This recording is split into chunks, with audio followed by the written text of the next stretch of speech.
CGI Sanjeev Khanna ने high court जज से कहा माफी मांगे। जस्टिस शेखर यादव के खिलाफ दिए जा सकते हैं आंतरिक कार्रवाई के आदेश। राष्ट्रपति से हाई कोर्ट जज को हटाने की सिफारिश कर सकता है सुप्रीम कोर्ट। जज के खिलाफ संसद में चलाया जा सकता है महाभियोग। इलाहाबाद हाई कोर्ट के जज जस्टिस शेखर यादव का बयान अब उन पर ही भारी पड़ता दिखाई दे रहा है। जिन लोगों ने जस्टिस यादव का समर्थन किया, उनके खिलाफ भी कोर्ट में याचिकाएं दायर की जा रही हैं। सवाल उठ रहे हैं कि जिस जज की टिप्पणी को सुप्रीम कोर्ट का कॉलेजियम भी सही नहीं मान रहा है, तो उसके समर्थन में बीजेपी के मंत्री और यहां तक कि मुख्यमंत्री भी कैसे बयान दे सकते हैं। वहीं दूसरी तरफ जस्टिस शेखर यादव की कॉलेजियम के सामने पेशी हो चुकी है। करीब 1 घंटे तक जस्टिस यादव से सीजीआई संजीव खन्ना के नेतृत्व वाले 5 जजों के कॉलेजियम ने सवाल किए। जस्टिस यादव ने अपने बयान में कहा कि उन्होंने बीएचपी के कार्यक्रम में कुछ भी गलत नहीं कहा था। उनके बयान के कुछ अंशों को निकालकर मीडिया में गलत तरीके से प्रचारित किया गया, जिस कारण से पूरा विवाद भड़का है। लेकिन जस्टिस यादव की सफाई पर सुप्रीम कोर्ट के कॉलेजियम को भरोसा ही नहीं हो रहा है। ऐसे में जस्टिस यादव पर कार्रवाई भी हो सकती है। वैसे सीजीआई संजीव खन्ना ने जस्टिस यादव से इस दौरान बहुत सख्ती से सवाल किए हैं। तो क्या कहा है सीजीआई खन्ना ने, इसी पर आज हम अपनी इस वीडियो में करेंगे चर्चा, तो वीडियो को आखिर तक जरूर देखें। सीजीआई संजीव खन्ना ने जस्टिस शेखर यादव के मामले को कॉलेजियम के सामने रखा। कॉलेजियम ने न्यायमूर्ति यादव से मुलाकात की थी, जिसमें जस्टिस यादव के विवादित बयानों पर चर्चा हुई। तो अब जो खबर सामने आ रही है, उसमें कहा जा रहा है कि कॉलेजियम ने जस्टिस यादव से उनके बयान को लेकर सार्वजनिक माफी मांगने को कहा है। इसके बाद न्यायमूर्ति यादव अपने बयान पर स्पष्टीकरण देना चाहते हैं। कॉलेजियम अगले कदम पर विचार करेगा। बता दें कि सीजीआई खन्ना की अध्यक्षता वाले शीर्ष 5 न्यायाधीशों के कॉलेजियम ने मंगलवार को न्यायमूर्ति यादव से मुलाकात की थी। अदालत की बैठक हाईकोर्ट के सेवानिवृत्त न्यायाधीशों को वरिष्ठ अधिवक्ता नियुक्त करने के मुद्दे पर चर्चा के लिए हुई थी। सीजीआई ने न्यायमूर्ति यादव का मुद्दा भी उठाया। ये मामला अभी जारी है और कोई फैसला नहीं हुआ है। पूर्ण अदालत को सिर्फ ये बताया गया कि बैठक हुई थी। वैसे ये भी कहा जा रहा है कि कॉलेजियम ने जस्टिस यादव से कहा था कि इस मामले को शांत करने के लिए सार्वजनिक रूप से माफी मांगना जरूरी है। लेकिन जस्टिस यादव भविष्य में किसी सार्वजनिक मंच से ये स्पष्ट करना चाहते थे कि उनकी टिप्पणियों को सही अर्थों में नहीं लिया गया। कॉलेजियम अगले कदम पर विचार करने से पहले कुछ दिन इंतजार करेगा। कानूनी गलियारों में सीजीआई की तरफ से पूर्ण अदालत के साथ इस मुद्दे पर चर्चा को कॉलेजियम की ओर से मामले की गंभीरता और अगले कदमों पर अदालत को विश्वास में लेने के प्रयास के रूप में देखा जा रहा है। कॉलेजियम के पास न्यायाधीश के स्थानांतरण से लेकर आंतरिक जांच शुरू करने तक के कई विकल्प हैं। न्यायाधीश जांच अधिनियम के तहत आंतरिक जांच की प्रक्रिया राष्ट्रपति को न्यायाधीश को हटाने की सिफारिश करने से पहले का एक कदम है। तो पहले हम आपको एक बार फिर वो बयान सुनाते हैं जो जस्टिस यादव ने बीएचपी के कार्यक्रम में दिया था। विश्व हिंदू परिषद के कार्यक्रम में जस्टिस यादव ने यह भी कहा था कि हिंदू धर्म में सहिष्णुता के बीज हैं जो इस्लाम में नहीं है।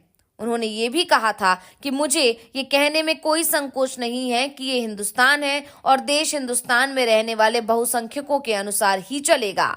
इस बयान पर काफी विवाद हुआ था।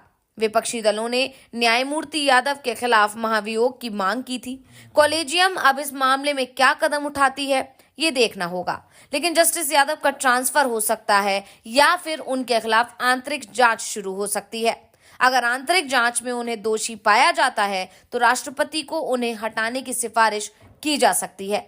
ये मामला न्यायपालिका की स्वतंत्रता और निष्पक्षता के लिए एक बड़ी परीक्षा है। अब देखना होगा कि सीजीआई और कॉलेजियम इस मामले को कैसे सुलझाते हैं।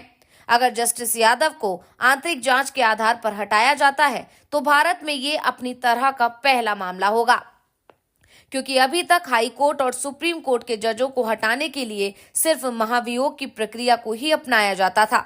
ऐसे में ये भी दावा किया जा रहा है कि जस्टिस यादव के खिलाफ सुप्रीम कोर्ट महाभियोग चलाने की राय भी सरकार को दे सकता है। इसके साथ ही ये बात भी अभी गौर करने वाली है कि कॉलेजियम की राय पर क्या जस्टिस यादव माफी मांगेंगे। वैसे विपक्षी दल के नेता तो यहां तक दावा करने लगे हैं कि जस्टिस यादव 15 महीने बाद रिटायर हो रहे हैं और शायद रिटायर होने के बाद वो राजनीति के मैदान में उतरना चाहते हैं, क्योंकि रिटायरमेंट के 1 साल के अंदर ही यूपी में विधानसभा चुनावों का ऐलान हो जाएगा। यानी जस्टिस यादव अगर चुनाव लड़ना चाहते हैं तो इसकी तैयारी के लिए उनके पास 1 साल का समय भी होगा और इसी के चलते वो इस तरह के बयान दे रहे हैं। और अगर विपक्ष के दावे को सच मान लिया जाए तो एक बात तय है कि जस्टिस यादव के खिलाफ विभागीय जांच हो या फिर महाभियोग की कार्यवाही।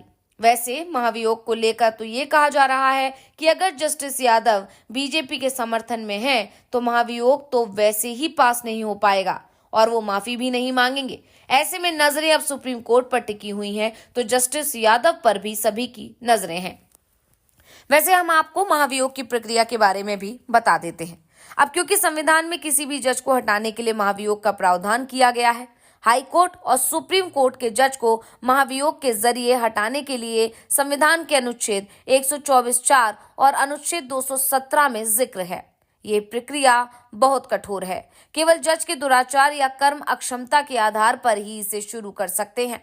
हालांकि भाषण इस श्रेणी में नहीं आते, लेकिन उनको ख्याल रखना होता है कि बातों पर सार्वजनिक तौर पर टिप्पणी करनी चाहिए या नहीं और किस स्तर तक, क्योंकि वो जिस संस्था से जुड़े हैं वो न्याय से संबंधित है, जिसमें न्याय करना होता है। जजों के खिलाफ महाभियोग पर नजर डालें तो स्वतंत्र भारत के इतिहास में आज तक एक भी जज के खिलाफ महाभियोग की प्रक्रिया पूरी नहीं की जा सकी है।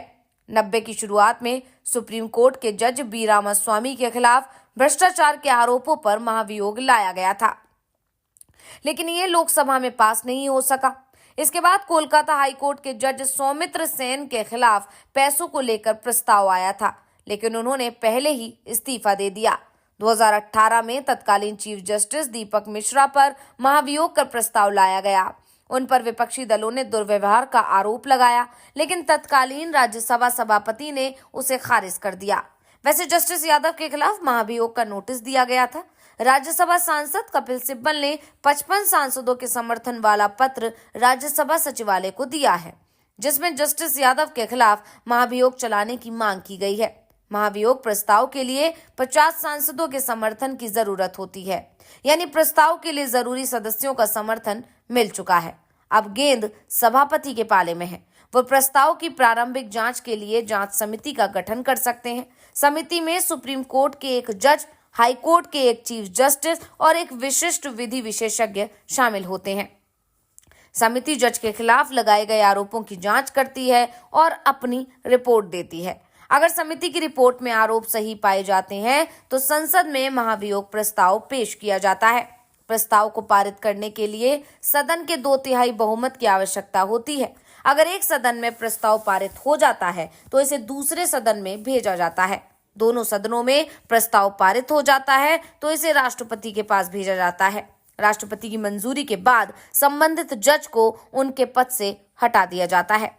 तो रिपोर्ट आपको कैसी लगी, हमें कमेंट करके अपनी राय जरूर दीजिएगा। इसी के साथ वीडियो को लाइक करें, वीडियो को शेयर करें और चैनल को सब्सक्राइब करना ना भूलें।